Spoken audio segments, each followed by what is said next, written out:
ඔන්න ගෙනවා ගොඩ දෙනෙක් ඉල්ලපු මොන්ස්ටර් ට්‍රක් එක Wltoys 10.4009 සුබදසක් කියලා පිළිගන්නවා. එහෙනම් අදත් ඔයාලා හැම දෙනාව මගේ YouTube channel එකට. ඉතින් පහුගිය කාලයක් තිස්සේ ගොඩ දෙනෙක් මගෙන් ඉල්ලපු product එකක් තමයි මේක.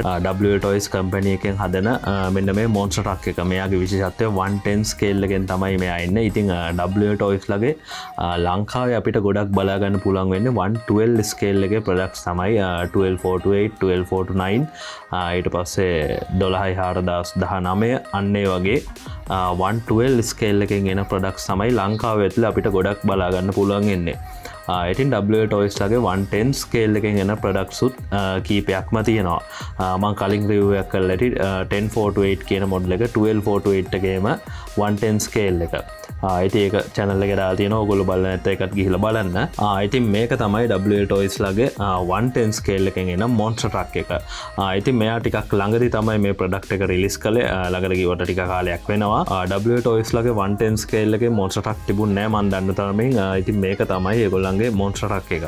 ඉතින් කතා කරන්න ගොඩක් දේවල් තියෙනවා. මෙයාගේ lights ඇවිල්ලා තියෙනවා. ඒ වගේම aluminium suspension arms, oil shocks, ඒ වගේම 3S battery support කරනවා. ඉතින් විස්තර ගොඩක් තියෙනවා කතා කරන්න. ඉතින් අපි ඉස්සරහට ඔක්කොම ගැන කතා කරමු. ඉතින් වීඩියෝ එක ඉස්සරහට යන්න කලින් කියන්න ඕනේ මේ වීඩියෝ එකට මට ස්පොන්සර් කරන්නේ Horizon the Hobby Store ආයතනයෙන් තමයි. ඉතින් ඔයගොල්ලෝ දන්නවා මම එයාලත් එක්ක වීඩියෝස් ගොඩක් කරලා තියෙනවා. giveaway එකකුත් කරලා තියෙනවා. Defender giveaway එකක්. ඉතින් ඒ අදාළ වීඩියෝස් ඔක්කොම channel එකේ දාලා තියෙනවා. ඒවත් ගිහිල්ලා බලන්න කියලා ආරාධනා කරනවා. ඉතින් එහෙනම් සුපුරුදියට අපි යමු මුලින්ම බොක්ස් එකේ වගතුගු විශේෂාංගයට. හරි. ඉතින් මේ වීඩියෝ තමයි අපිට බොක්ස් එකේ උඩ පැත්ත බලා ගන්න පුළුවන් වෙන්නේ. RC එකේ ෆොටෝ එකක් දීලා තියෙනවා. ඉතින් මෙතන Wltoys ලගේ logo එක දීලා තියෙනවා. XK කියලා සඳහන් කරලා තියෙනවා. ඉතින් මම කලින් කියලා තියෙනවා මේ Wltoys XK toys දෙකම එක කම්පැනි එක තමයි. ඊට පස්සේ මෙතන speed 110 racing කියලා 110 කියලා මෙයාගේ ස්කේල් එක සඳහන් කරලා තියෙනවා. අවුරුදු 14 ඉහළට ඊට පස්සේ 45 කිලෝමීටර්ස් per hour, ඒ කියන්නේ පැයට කිලෝමීටර් 45ක් තමයි මෙයාගේ ස්පීඩ් එක. ඒක සඳහන් කරලා තියෙනවා. ඊට පස්සේ රේඩියෝ කන්ට්‍රෝල් ෆ්‍රීකවෙන්සි එක 2.4 GHz, RTR ready to run, 4-wheel drive. ඒ විදිහට තමයි බොක්ස් එකේ උඩ පැත්ත වෙන්නේ. ඊට පස්සේ අපි පැත්තට ගියොත් එහෙම මේ විදිහට බලා ගන්න පුළුවන්. පැත්තෙත් විස්තර ටිකක් තියෙනවා. මෙයාගේ 550 මෝටර් එකක් තියෙන්නේ. ඊට පස්සේ suspension shocks ගැන සඳහන් කරලා තියෙනවා. metal gears තියෙනවා. දැටිරෝද metal ඒවා තියෙන්නේ. ඊට පස්සේ ball bearings තියෙනවා. ඒ කියන්නේ race වල භාවිතා කරලා තියෙනවා. ඊට පස්සේ metal drive shafts තියෙනවා. ඉතින් මෙතන විස්තර ටිකක් තියෙනවා. මෙයාගේ metal gears තියෙනවා. ඊට පස්සේ independent suspensions තියෙනවා. ඒ විදිහට විස්තර ටිකක් මෙතන සඳහන් කරලා තියෙනවා. ඊට පස්සේ බොක්ස් එකේ මේ පැත්තට આવුත් එහෙම මෙයාගේ බැටරි ගැන විස්තර තියෙනවා. 7.4 volt mAh 1500ක බැටරි එකක් තමයි තියෙන්නේ. ඊට පස්සේ මෙතන තව විස්තර ටිකක් තියෙනවා. RTR ready to run, 4-wheel drive, 2.4 GHz. ඊට පස්සේ මෙයාට අංශක 45ක ඇන්ගල් එක ගමන් කරන්න පුළුවන් කියලා සඳහන් කරලා තියෙනවා. ඊට පස්සේ මෙතනත් මේ විදියට විස්තර ටිකක් තියෙනවා. ඊට පස්සේ මේ පැත්තට આવුත් එහෙම මේ රිමෝට් එකේ තියෙන බටන්ස් ටික ඒගොල්ලෝ හඳුන්වලා දීලා තියෙනවා මොන මොන විදිහට කන්ට්‍රෝල් වෙන්න කියලා. ඊට පස්සේ මේ පැත්තට આવුත් එහෙම සුපුරුදු විදියට හැම බොක්ස් එකකම අපිට බලා ගන්න පුළුවන් වෝනින් එක. ඒ අදාළ විස්තර ටික මෙතන දීලා තියෙනවා. හරි. දැන් අපි මේව අන්බොක්ස් කරගමු.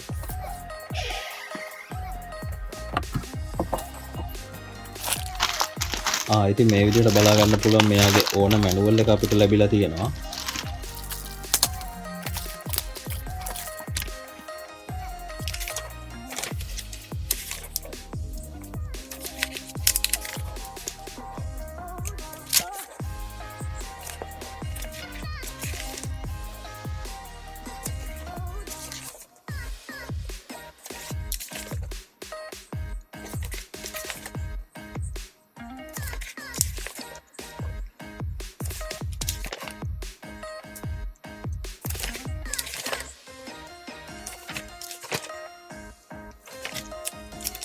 ඊට පස්සේ අනිත් items ටික ගත්තොත්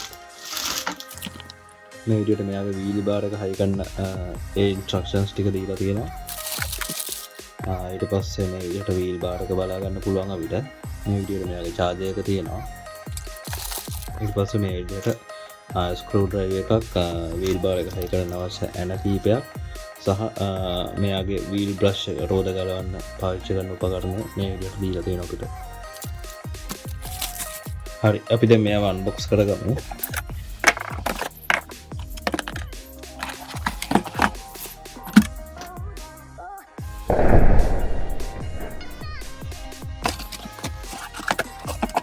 හරි ඉතින් මේ විදිහට තමයි අපිට මේවා බලා ගන්න පුළුවන් වෙන්නේ.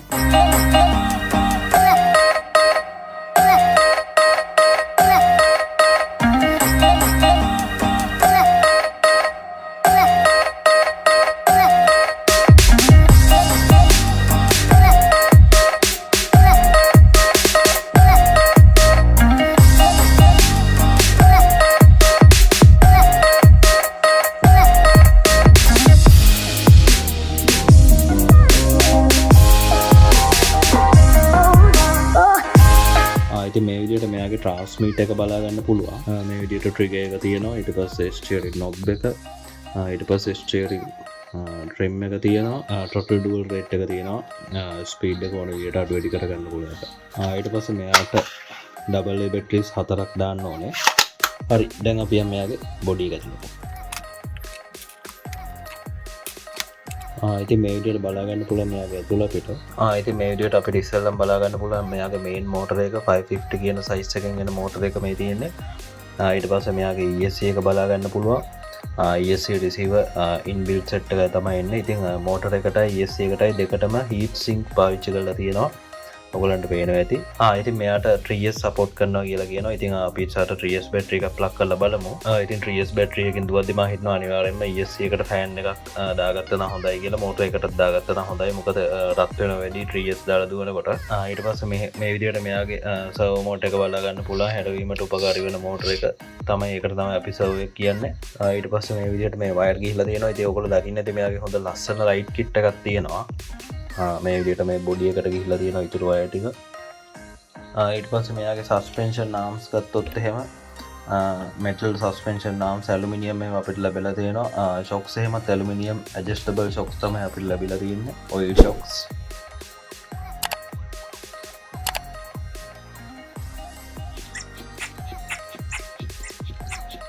ටයර් එහෙමත් ගොඩක් හොඳ සොෆ්ට් ටයර්ස් තියෙනවා.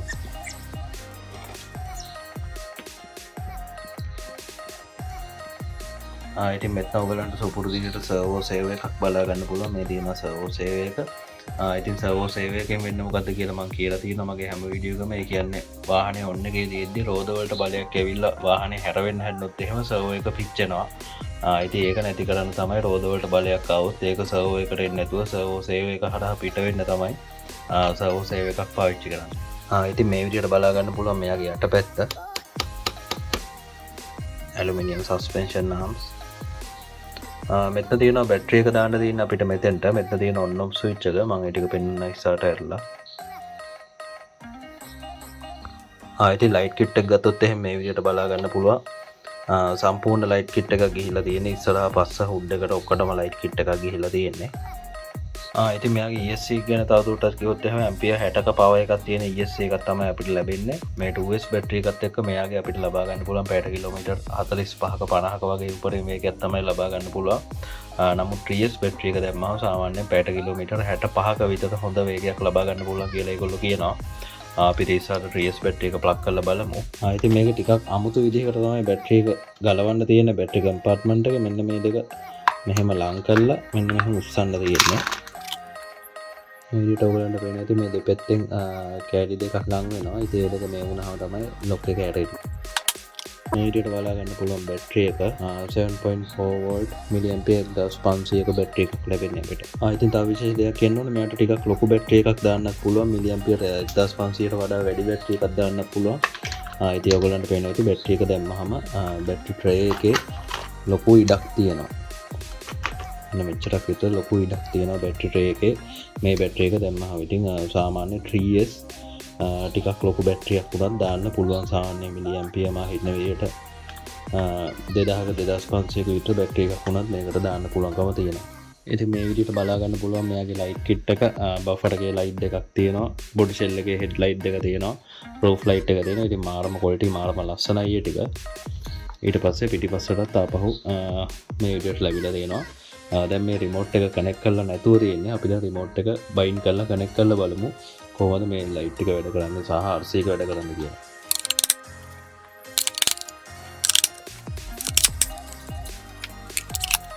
හරි දැන් කනෙක්ට් වෙලා තියෙන්නේ බයින්ඩ් වෙලා තියෙන්නේ.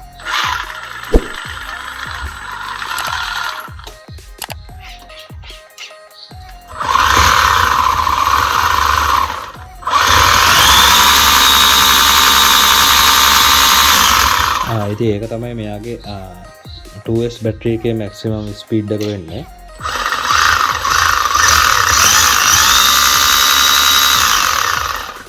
හරි අපි දැන් මෙයාට 3S බැටරි එක ප්ලග් කරලා බලමු කොහොමද මෙයාගේ ස්පීඩ් එක කියලා. හරි guys ඔන්න දැන් 3S බැටරි එක ප්ලග් කරලා තියෙන. ඉතින් මේ තියෙනවා 3S බැටරි එක ඔයගලන්ට පේනවා.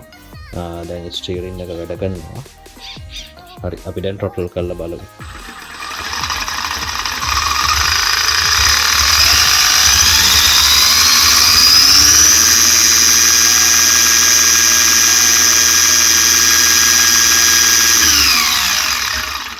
ඉතින් ඔයගලන්ට පේනවා ඉතින් හොඳ ස්පීඩ් එකක් තියෙනවා 3S බැටරි එක දැම්මහම අනිවාර්යෙන් පැයට කිලෝමීටර 65ක වගේ වේගයකට ළඟා වෙන්න පුළුවන් කියලා මම හිතනවා. ඉතින් ඒ වගේම අනිවාර්යෙන්ම 3S බැටරි එකක් දාලා ඔයගොල්ලෝ පත්නවා නම් මම අර කලින් කිව්වා වගේ මෙයාගේ ESC එකට සහ මෝටර් එකට අනිවාර්යෙන්ම ෆෑන් දෙකක් යොදා ගන්න ෆෑන් එකක් හයි කරන්න කියලා මම කියනවා. මොකද එතකොට අපිට හීට් එක අඩු කරගන්න පුළුවන්. නැත්නම් ඕවර් හීට් වෙන්න පුළුවන් ESC එක සහ මෝටර් එක. ඉතින් ඒ නිසා අනිවාර්යෙන්ම 3S පන්නනවා නම් ෆෑන් එකක් හයි කරගන්න.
හරි ඉතින් ඔන්න ඔය විදිහට තමයි මෙන්න මේ Wtoys ලාගේ 110 scale monster truck එකේ විස්තර ටික වෙන්නේ. ඉතින් ඔයගොල්ලන්ට මේ RC truck එක ගැන හොඳ අවබෝධයක් ඉන්නේ නැති කියලා මම හිතනවා. ඉතින් ඊට පස්සේ සුපුරුදුවට අපි කතා කරමු මෙයාගේ upgrade සහ මිල ගැන. ඉතින් upgrades කතා කරොත් එහෙම upgrades ගණනාවක් මෙයාට කරන්න පුළුවන් හැකියාව තියෙනවා අපිට. ඉතින් සුපුරුදුවට මට හැමදාම කියන වගේ කියන්න බෑ මෙයාගේ suspension arm metal දාන්න පුළුවන්, aluminium shocks දාන්න පුළුවන් කියලා. මොකද මේ options දෙකම මේ RC කායකට ඇවිල්ලා තියෙනවා මේ upgrades දෙකම. ඉතින් ඒ නිසා අපිට suspension arm සහ oil fill aluminium shocks දාන්න අවශ්‍ය නැහැ. ඒ දෙකම already මේ RC කායකේ තියෙනවා. ඉතින් එතනින් එහාට ගියාම අපිට upgrades විදිහට මෙයාට කරන්න පුළුවන් electronics upgrade කරන්න පුළුවන්. ඒ කියන්නේ අපිට අවශ්‍ය නම් මෙයාව brushless කරගන්න පුළුවන් හැකියාව තියෙනවා. ඊට පස්සේ අවශ්‍ය නම් මේ tires එහෙම මීට වැඩිය ටිකක් size එකෙන් ලොකු ඒ වගේ tires දාන්න පුළුවන්. ඉතින් ඒ වගේ upgrades තමයි තියෙන්නේ මෙයාට කරන්න. ඉතින් මම හිතනවා brushless කළොත් එහෙම මෙයාට හොඳ වේගයක් ලබා ගන්න පුළුවන් වෙයි කියලා. ඉතින් ඒ විදිහට තමයි upgrades වෙන්නේ. ඊට පස්සේ මිල කතා ගලොත් එහෙම මෙයා ඔයගලන්ට Horizon Hobby Store ආයතනයේ රුපියල් 58500ක් වගේ මුදලකට මිලදී ගැනීමේ හැකියාවක් තියෙනවා. ඉතින් මම පහළ description එකේ සහ screen එකේ දාලා තියෙනවා ඒගොල්ලන්ගේ ටෙලිෆෝන් numbers. ඔයගලන්ට පුළුවන් කතා කරලා බලන්න. හරි ඉතින් ඒ විදිහට තමයි අද වීඩියෝ එක වෙන්නේ. ඉතින් මම හැමදාම කියන වගේ ඔයාලා channel එකට අලුත් කෙනෙක් නම් මාව subscribe කරලා නැත්නම් දැම්ම subscribe කරලා එකතු වෙන්න. ඒ වගේ වීඩියෝ එක හොඳනම් like එකක් දාන්න. ඔයගලන්ගේ අදහස අනිවාර්යයෙන්ම පහලින් comment එකක් දාන්න. ඒක අමතක කරන්න එපා. ඒ වගේම මේ වීඩියෝ එක ඔයගලන්ගේ යාළුවන්ට බලන්න share කරන්න කියලා ඉල්ලනවා. ඉතින් ඒ වගේම මගේ channel එකේ මම අලුත් වීඩියෝ series එකක් ගෙනාවා RC log video series එක. ඉතින් ඒක පළවෙනි වීඩියෝ එක මගේ channel එකේ දැන්ටමත් දාලා තියෙනවා. අපි දෙල්කන්ද පොලේ ගිහිල්ලා shoot එකක් කරපු ඒකේ behind the scene වීඩියෝ එක දාලා තියෙනවා channel එකේ. ඉතින් ඒක බලලා නැත්නම් ඒකත් බලන්න කියලා ආරාධනා කරනවා. අලුත් වීඩියෝ series එක RC log video series එක. ඉතින් මේ විදිහට තමයි අද වීඩියෝ එක එන්නේ. එහෙනම් මේ වගේ RC ගැන තවත් වීඩියෝ එකකින් එසාට හම්බෙමු. සුබ දවසක්.